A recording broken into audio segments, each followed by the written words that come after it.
I It is really great to speak. And reason I have these events, someone asked me, the reason I have these events is because I feel like we spend so much on building into our kids that we, and so today's session is very much about how we can, because well, it starts with that starting to bring in curiosity. We cannot even begin to bring curiosity lives when from a lack of inspiration because day-to-day motions just to get through and because we have to adults. So if we you'll notice that my theme is very much bees like that. And if we look at a beehive, each bee is very focused on their specific task. And I feel like what I want to bring into my life, what I bring into my class, what I bring to students' lives, I want to I want us to be are focused on activity, but from a place of curiosity. So we can approach pretty much everything from a place of curiosity. A bee goes toward a flower because it's colorful. Um, and so like yeah, we can do that. So what is curiosity? To me, I've looked at a bunch of definitions on curiosity, and to me, curiosity really comes down to a desire to figure it out, try it. But curiosity is also that ability to take risks. So I remember when I we had a tragedy when I was much younger, and I got up and I made coffee and I burned myself in the same spot. And I've thought about that a lot over the years because I mean, it was probably just my curiosity. I wonder what would happen if I that happened. But I mean, that is, I was quite dissociated. I just lost someone. So, um, I came from that place of curiosity. In this, our curiosity can be dangerous.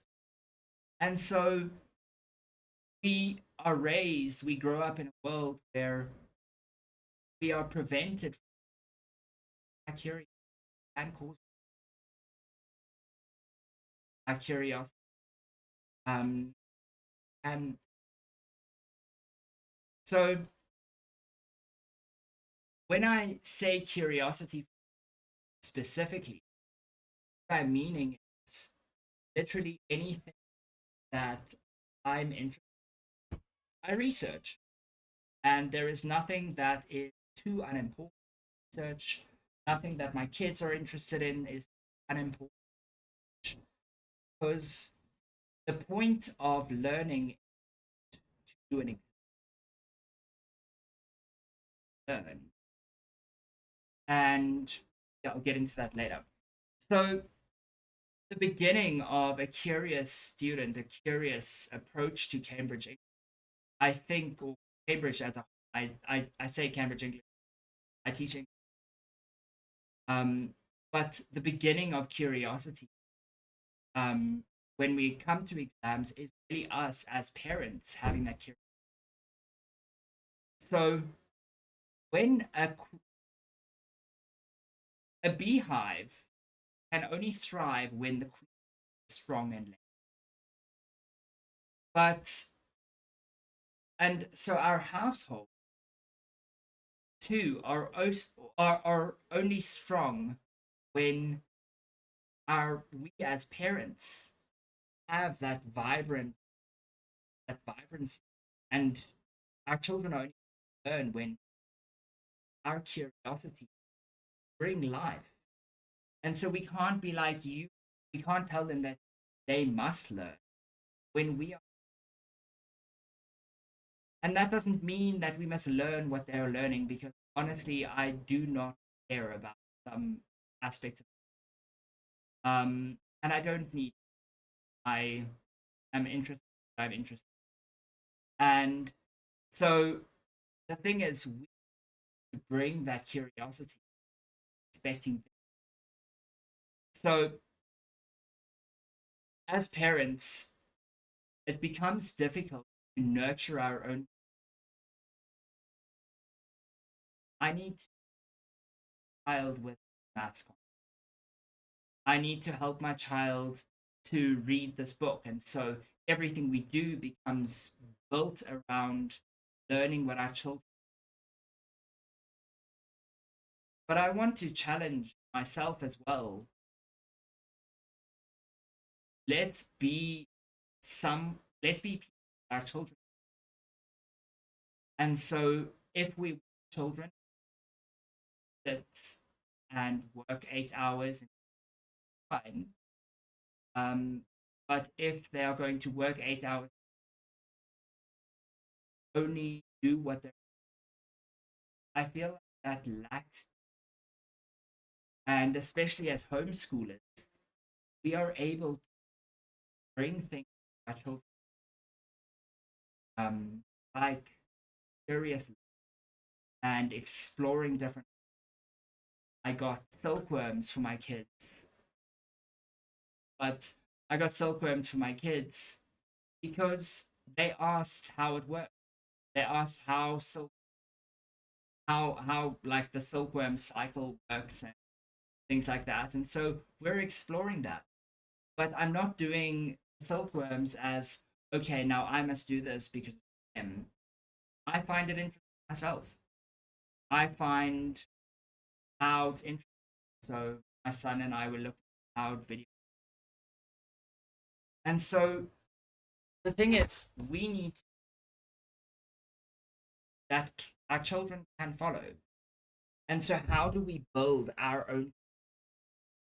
Um, that is a challenge that I don't have the answer for everyone. Not the answer for me. So as a kid, my curiosity was stifled by teachers telling me that I'm wasting my time learning. Stifled by teachers telling me that what I'm doing has no value. It was stifled by teachers telling me that I failed at something. Something as simple as failing a spelling test, which wasn't really even failing. I got 16 out of 20 for a spelling test. It was deeply. Does it matter? Did I enjoy learning spelling words? Not really. So how can we make it real? Does it matter whether I sit for 7 hours a day and write essays, or whether I and write essays that can be submitted, whether I sit and journal? Does it matter whether I am learning biology through a textbook, or whether I am learning biology by working out the statistical probability of certain genes coming through in like my breeding of silkworms? Um, and so these are ways that we can approach learning, but we get caught up because of our own our lack of confidence in our ability. We get caught up in doing what the textbook says, what this person says, how this person should be teaching. So I feel that the first step to growing our own is to believe that we are still able to, as adults, we can learn the same way that a child can. We can acquire new languages. We can learn absolutely anything we want to learn. Um, I often joke that the difference between me being an expert like my expertise, the difference between being an expert in something, not like not knowing anything about it, is a late night. Because when I want to learn something down at 6 p.m., um, I switch and a couple of cups of coffee, and I will work until 4 a.m. Not It's not work to me. I'm just researching, and I'm researching, and I'm writing, and I'm listening to music, and I'm hanging out with myself because I'm not learning for anything. I'm learning because I'm interested in the topic. There is no value really learning about it, but I can still be no value that I can tell. And so our first step is having the confidence in ourselves to learn. And then I would say the second step is being able to actually take that initial oomph and say, okay, I'm going to do this thing. I'm going to learn that. And then skills, be able to research. Many of us, when I was in high school, it was not so easy to find information. I mean, it was easy, but we didn't have uncapped Wi-Fi. Um, and so we live in this world with so much information that we get so inundated with information that we know nothing. And so our strategy for searching something is typing it into Google and reading the first response. And I've seen so many of my students do that too. And there is so much more. We don't have to just go skin. We can really deep. And I'm actually going to send emails out to you on how my research strategy, how I research a topic, because without being able to research it, explore our curiosity. But curiosity can't it's only explored um, through research. Our curiosity can be explored through. I wonder what will happen if I put this spice in this curry. Um, a year ago, my curry sucked. They were terrible. And then I got COVID in March. And I spoke to one of my students here, Cobble, and I said, like, I need something. I don't know what to do. And she said, here, I'll say, oh my gosh, that recipe saved my life. It was the best thing I've ever tasted. And from there, I developed a bit of an obsession with curries. And or not really. Okay, yeah, it's an obsession. Like everything I do is. And so I developed this obsession with curries. And it's really just because I'm curious. So what if I burn the bean? So what if the computer crashes? I just reload an operating system. Don't crash your computer. That's the mission. Um, I run Linux for this reason because I like broke Windows. Um, but I explore to the point that some of us might get irritated when our kids. It's it's not necessarily if our kids explore with something and they want to explore with the idea of throwing glass against the wall. Number one, that's dangerous. Also, we're going to run out of glasses. Also, we have to clean it up, which is just a mission. And so, like, we need to find ways to explore healthy curiosity. But in order to teach healthy curiosity, know what curiosity. Our children are curious. They're already curious. As children, they are curious. They unlearn their curiosity. We're curious, but we unlearned our curiosity. That we unlearned our curiosity because of school, societal pressures, because of corporate, because of being a parent and not getting any time to do anything just because. revolving around the child. And so I really believe that it is only from a place of our own wholeness that we can give our. So we need to live from a place of being a person first and a parent second, which is a little bit, I know this is parenting stuff, but in order to teach our children how to learn, we need learners. We need to be lifelong. And so the goal of learning is to learn. It is not for an exam. And so many of us grew up in the school system and we were taught that learn so that we can exam. And so we left school into university, some of us, and we again studied so that we could exam. And then we left university, and the only times we learn is with deadline, when we have to. And we never get the opportunity to learn because. And so, if there is one thing you can leave with today, it is think of the last thing that you were interested in. Think of the last thing you read for you and do more.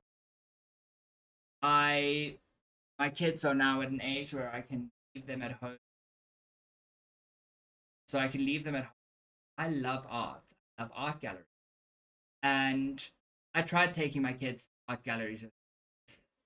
When I go to an art gallery, I stand and stare at a painting. I'm fully experiencing, and as I'm sure, stand a 5-year-old, 7-year-old.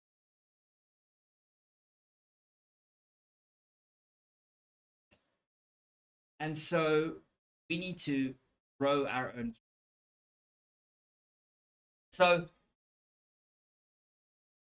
from that place, in order to grow our own curiosity, we need to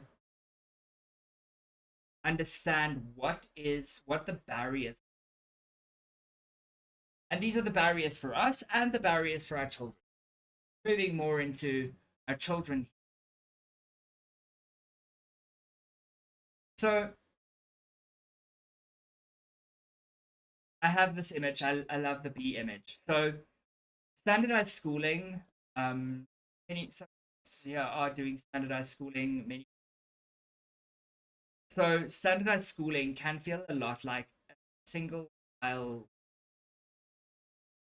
Now I don't know if you've ever seen like ants march, yeah, but bees swarm, bees move erratically. It seems erratic, but I feel like they're so curiosity that we best when it's in an organic. And so I I have a relative who works for the Department of Education. Found out she was very. She said, "No, this is not going to be good. The socialization issue. How are you going to content? Going to be able to teach your kids until 10 and run out of data, and you're not going to be able to handle it. It's going to be too difficult." And I said, "Yes, that's do you. I'll do me. Um, I love you, but these are my kids. You had your turn." So anyway, that was about 9 months ago. Last night we were, and she said to me that phones my kids every day, plays chess with them, on a video, and she phoned and she said, "You know what? I am actually very glad that you did, because at the end of the day, you have managed environment for them without them ever being forced to learn. And so everything they learn is choose. And she was talking about how she first thought that what they were learning was they weren't going to want to learn the boring. But I mean, when I was at school, I thought learning about clouds was the naming conventions of clouds. And yesterday, my son and I did a deep dive on how clouds were named and why they were named what they were. Five. And like my daughter hates writing, and so I told her to write down the shopping list while I was cooking, and she said, "No, I don't want to." Okay, that's fine. Leave the kitchen. And she was like, "Okay." A little bit later, she came back and she was like, "Okay, well, I got a pen and paper. Let's write down a shopping list." And so we need to come from a place of not force. Well, we need to start coming from a place of force, but letting them. We need to allow them to. I know that this is a psychological philosophy. This is a philosophy difference that I have with some people, because some people believe that children only learn them. But I learned a lot of things that my parents didn't teach. Um, I do not speak like my family. I do not interact with the world like my family because I am still a person. And so I feel that if we, from experience, my experience is that when we have too rigid a world, limits our curiosity.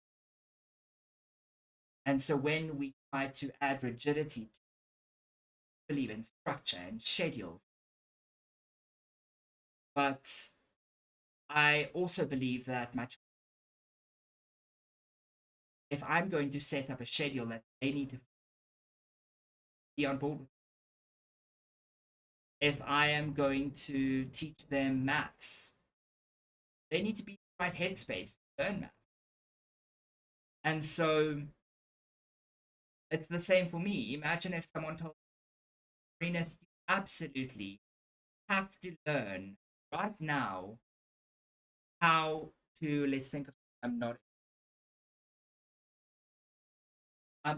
accounting. Oh my God. You have to learn how to do it.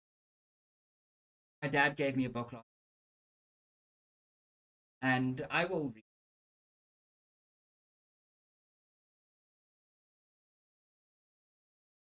Is passionate about. I will learn from the. So the thing is, we we need to come from a place of valuing over. And so instead of saying, okay, but you must do it, and this is how English is done, ask ourselves why. The starting point always why. The starting point of curiosity. We ask ourselves, why must my child copy 3 pages of memory work? Why? What value does it have? Does my child enjoy it? No. So is there a similar thing I could do that will teach the same skills that I believe? And so we always come back to that why in ourselves and in our children. And I believe that if we respect our, or I believe that it is respectful, because yeah, so it is respectful to,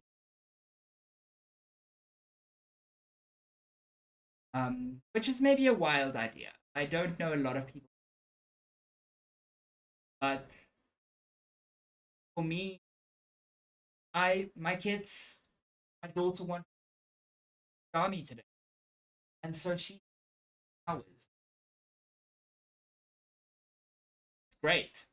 It's folding and cutting. and she was making pictures, hanging the great. Did she read a book? I'm not sure. Probably, maybe she reads books these days, and so I'm not keeping track. Yes, I'm keeping track of what she's doing, but I'm not policing for her. And so, is it too late to have children curiosity if they are 15, 16? I don't think it is. I have students come to me back in care about learning. They don't care about maths. I teach maths and English. I mostly teach English, but I love teaching math as well. Um, so they come to me and they're like, "Oh my gosh, I'm terrible at math. I hate maths." By like 2 months lessons, they love maths because it stops being about, "Am I good at this or bad at this?" And it starts being about, "Oh my gosh, there's so much cool stuff I don't." Instead of, "I don't know this, I don't know." And so a declining bee colony can be revived. A new queen and air. So take notes and ignite that curiosity. But we can bring that curiosity and wild idea. I'm going to give you practical ways just now on how we can. I'm going to show you exactly how we can Cambridge subject. So we can reignite this curiosity in our children because curiosity is already there. We can reignite these curiosity by being passionate ourselves. Number one. Number two, we can encourage their interest. If they are interested in one is so into if they are interested in rocks, listen to them about rocks. Explore rocks with them. Sit with them while they count their rocks. If they are interested in multiplication and they are 5, don't say, "Oh no, you're not old enough." Let them be curious. Let them be excited about it. If they're wrong, you might want to help them if it's the right space, but if they're not, then you can correct it later. Show them exactly how it works later. So, how do we apply this to academics? How do we apply this to academics? Um, I believe that it comes down to our. I don't. I do use textbooks with my students. I do use resources that everyone else is using. But my students have never seen me open a textbook. They've never seen the textbook on my screen. And I reword everything.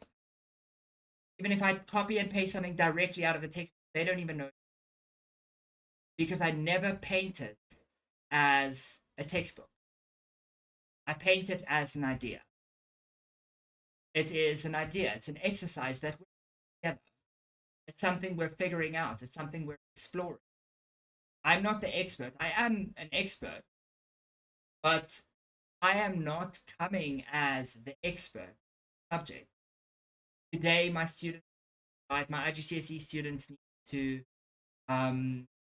What I did, it's a fun activity. We have curiosity day. There was a curiosity day. We had our lesson.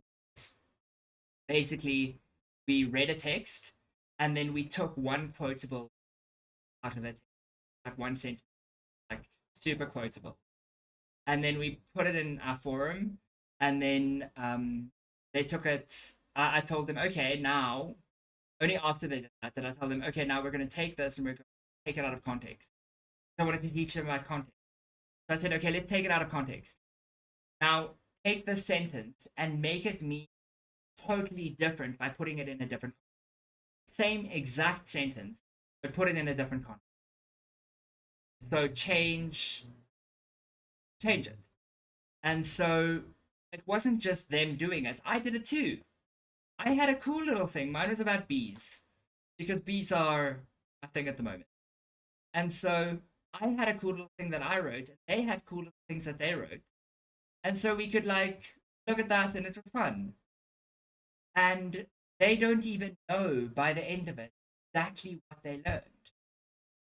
They just know that they had fun. They One of them it sparked his a speech. One person said that was so it sparked their interest because everything can be turned into learning. And so when we are sharing a topic, looking at a topic, let's look at what interests started the. So I was doing some very, very boring maths with the student. And I was like so bored. And like, can we just like do like what are you into? And he was interested.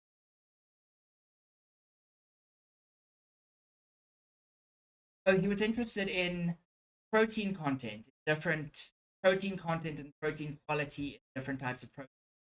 And so we looked at okay, if we want so much protein, we want to intake 90 grams of protein. If I use whey protein, which has 100% protein, and I use bean protein, like 32, maybe, I can't remember, has a different percentage. We look at, okay, how much do we scale it up in order to get the same thing? And so that's practically how you look at that's a starting point. So from that point, we can spread out in ratios. And then we take the syllabus that's in front of us because we're preparing for IGCSE. And as we cover a topic, we tick it off. And yes, that sounds very intensive, but I only provide the starting point. Most of the time, my students in class and they go geek out they get excited about the topic. My A level English class comes to me and they're like, oh my gosh, I learned this. I watched this video. Look at how language changed. Look at how language has affected culture in this way. And so I give them their opportunity to geek out and I celebrate. And yes, we do have a checklist, but trying to fulfill the checklist is not going to can in some very specific circumstances. But we need, and if you are the driving force, then that's never. If an exam is driving force, happen unless they decide for themselves this is what. And so when students are 15, 60, that parents stop saying, I'm going to um, I'm going to kind of make sure that all,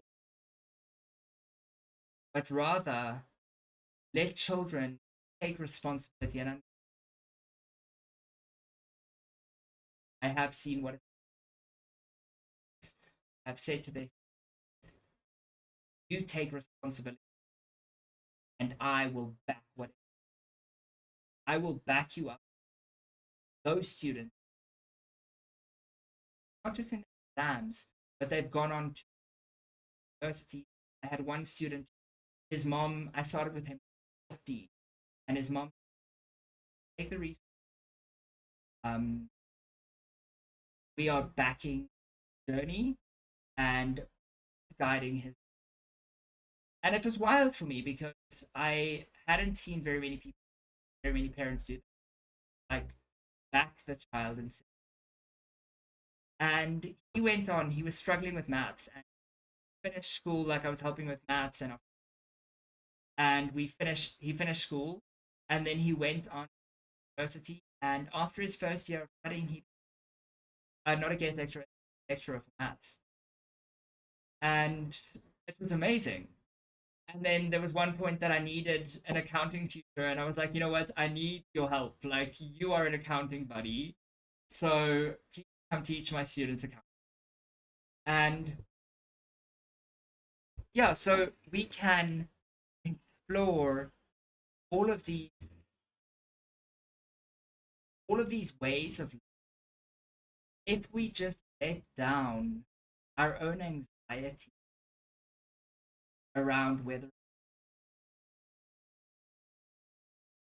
because we cannot base their success on a symbol in an exam.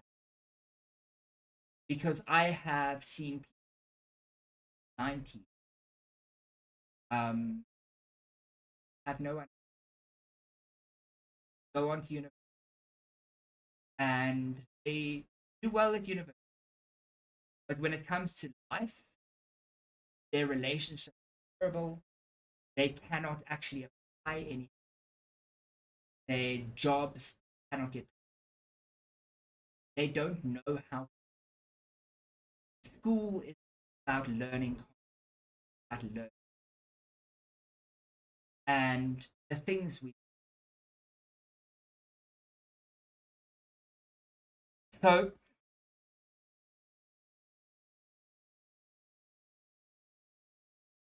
okay, so this is something very important.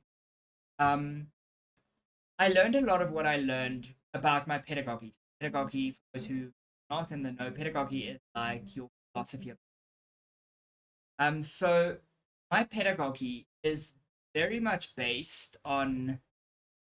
It's got some Charlotte Mason influence in there because I believe that you should learn not from those who wants to just sell a text.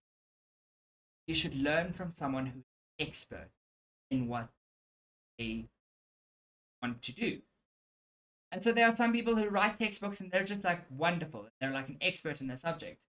But most school textbooks are just people who are churning out textbooks because they need money.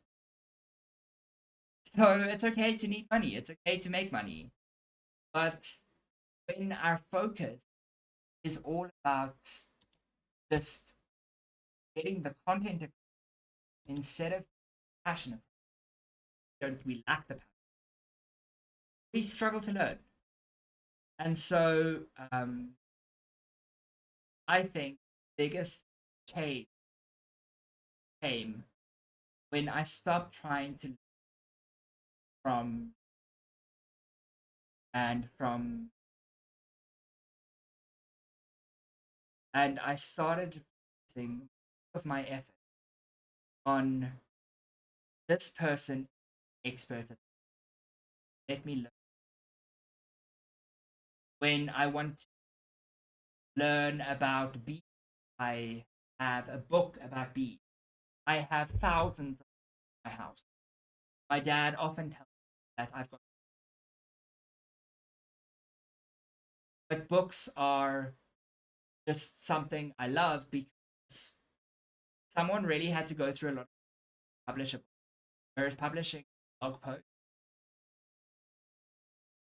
And yes, people write books that aren't really good, and people write blog posts that are very inspired. But at the end of the day, the best way for me and the best way for any of us to learn from passionate.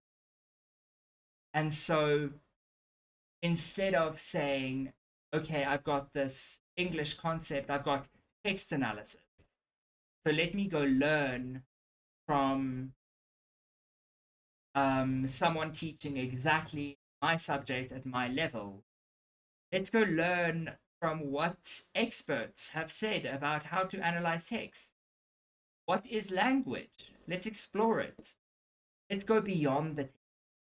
The textbook is our starting point, never our end, because our exam is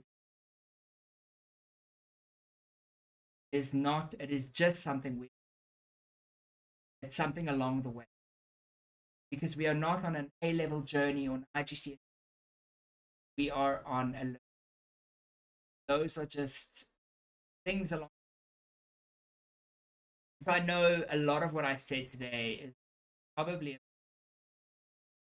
um, I do have some hectic ideas, but I promise you, my students love those who come to me like, I am a maths person. I do not like English. 2 or 3 months into my course, they absolutely love English. They get excited for English. I see them 4 hours a week.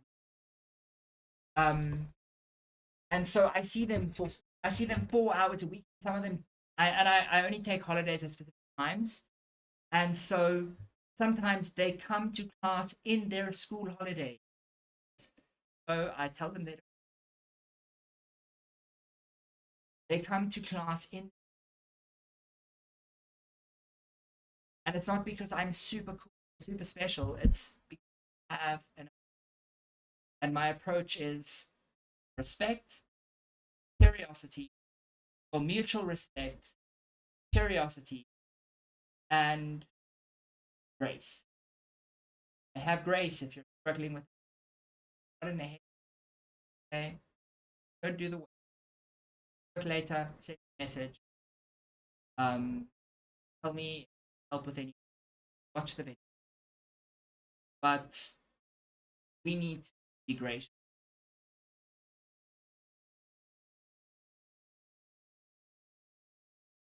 So we need to respect and self.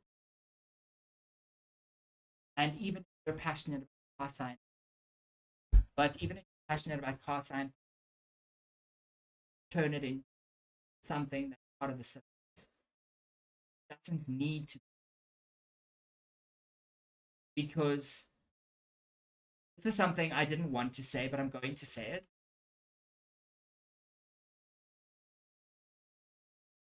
This one is the core. We have commoditized it, and we as a society have gotten to where we tradition is as do so we do it so that we can. But I have learned lots of things in my life that I could never make money with. And yes, I have come up with business plans because I thought about it. But we don't have to turn everything. We don't have to commoditize our learning. We don't have to commoditize our children. That end result of getting into,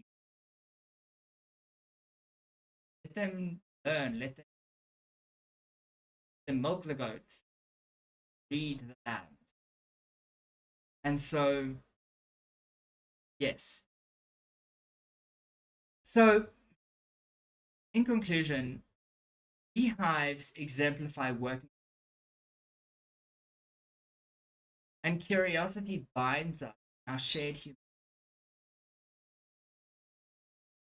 And so, have people around you. I know that I will never be able to, like, never in my wildest dreams.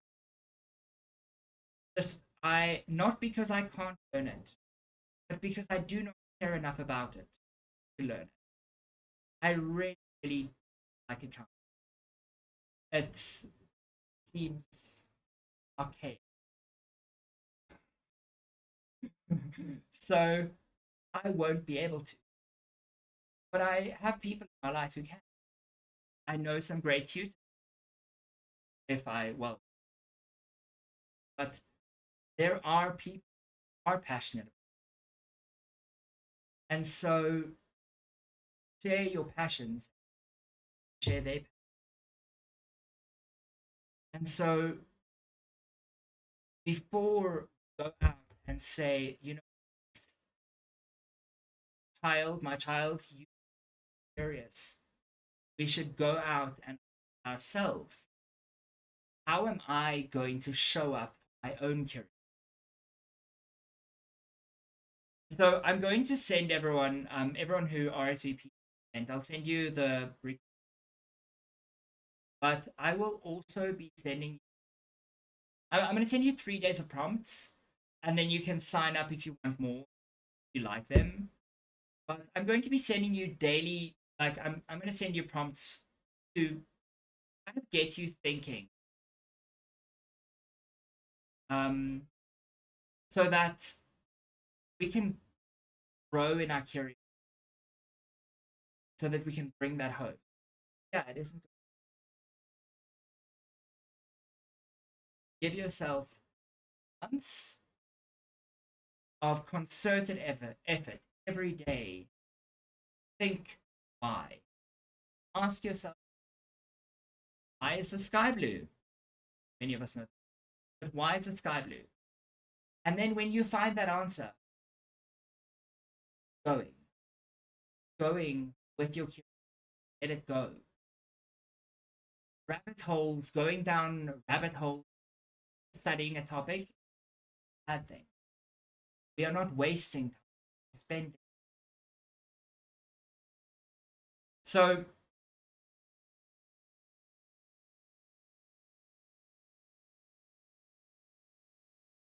and then some people did tell me that they are interested in. If you are interested, me a message or leave, and then we'll chat, figure out whether how I can help, and even if you some strategy, how you specifically. I am all strategy. Um, I am a person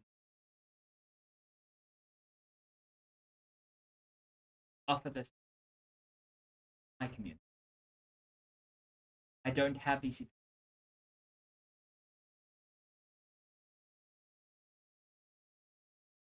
out for me. Um, so yeah, if anyone has any questions, and